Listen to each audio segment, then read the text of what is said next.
Hi, I'm Eva Dwight with a positive discipline message for early childhood educators. If you work with young children, you're probably faced daily with inappropriate behavior that you're expected to manage. Hitting, kicking, biting, pushing, grabbing, tantrums, tattling, they're all part of the early childhood playbook for getting needs met, right? And it's a tough job that you have, being constantly on the alert, but often just a few seconds too late to keep the hurt from happening. And you probably experience a lot of pressure from parents and supervisors to make it stop. So, what do you do if you're experiencing this problem in the classroom?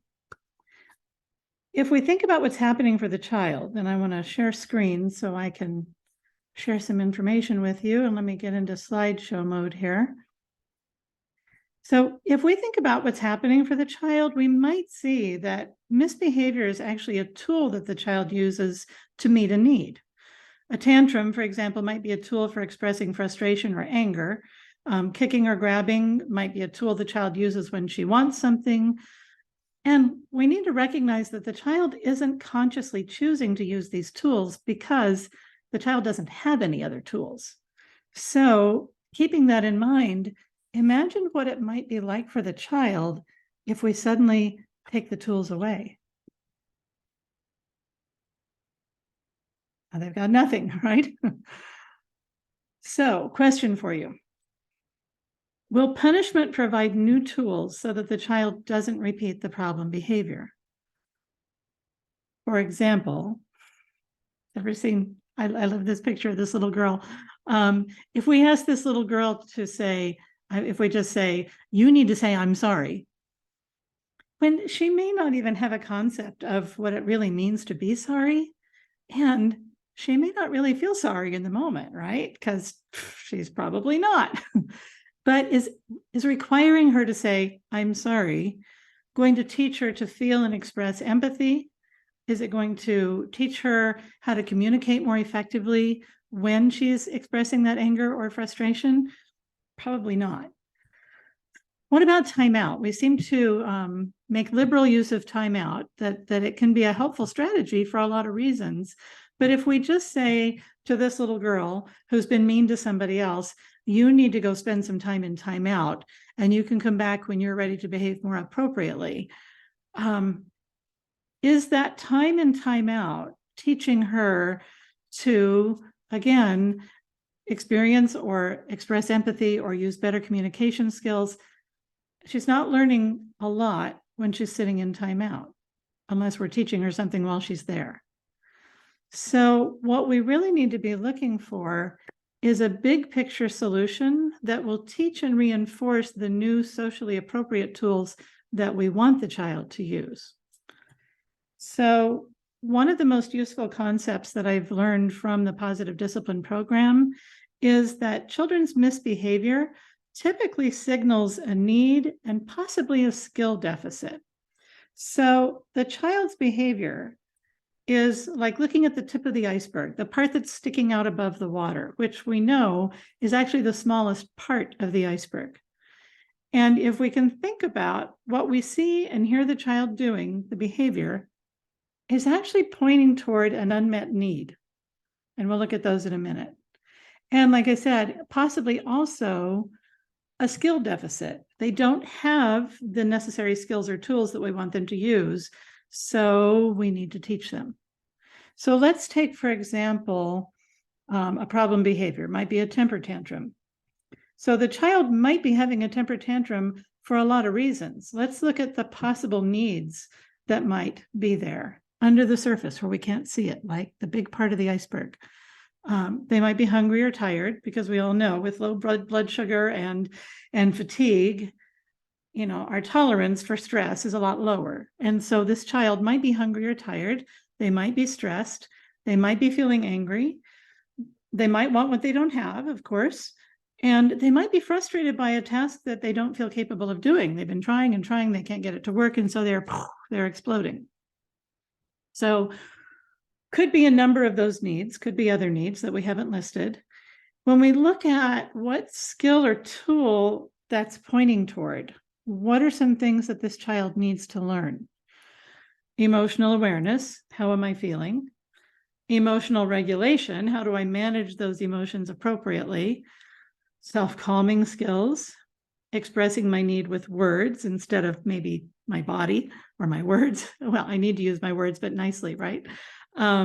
Practicing doing what's causing them frustration, because with more practice, they'll get better at it and be less frustrated.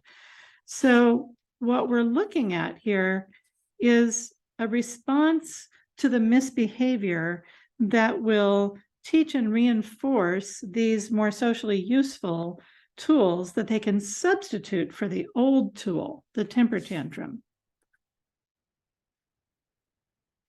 I find that doing this exercise really helps me take the emotion out of the equation when I'm faced with challenging behaviors from kids. When I consider the child isn't trying to be bad, because they're not, that they instead need to learn a new skill or a new tool, then my creative juices start to flow. And I think, oh, how can I teach that and practice it with them? So for example, with this child who's having frequent temper tantrums, then I need to teach emotional vocabulary. I can do that with books, with conversations, with noticing and describing what I see happening with their body. For example, I might say, I notice your forehead is kind of scrunched up like this, and your mouth kind of looks like this. That tells me you might be feeling angry. Is that right? Do you think you might be feeling that? Just one way to notice, to help them recognize what's going on with my body. Oh, signals that I might be having this feeling or emotion. Modeling, discussing, practicing self-calming skills with the child, both when they're calm and when they're upset, to help them learn to re-regulate when they're dysregulated. Encouraging them with time in, like hugs and snuggles and expressing empathy, because that's a skill we want them to learn, right? Rather than time out. So time in rather than time out, to help them re-regulate.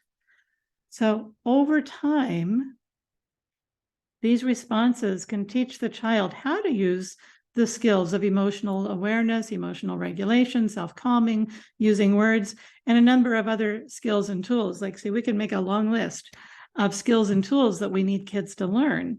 So as we teach and practice this, hopefully they will use these more, and they won't need to use the temper tantrum as much.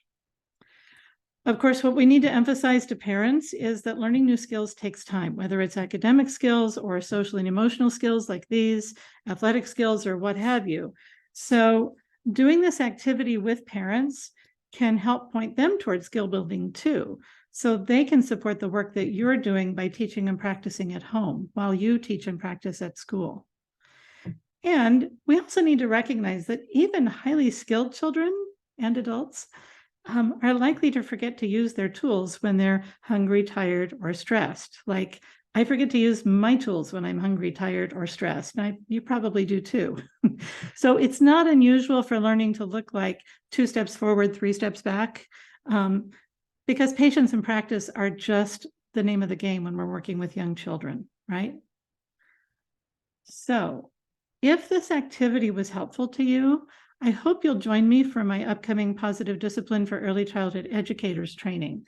We will learn how to determine what's going on beneath the surface of the children's challenging behaviors. We're looking at, what's going on for the bottom part of that iceberg, so that we can be more strategic in our response. We'll learn and practice tools for getting kids to cooperate and contribute to the learning environment. And we'll learn strategies for teaching our youngest children these important social and emotional skills that they need to be successful at school and in life, and so much more. So I hope that you will look at the details on the flyer, and you can also go to my website to learn more.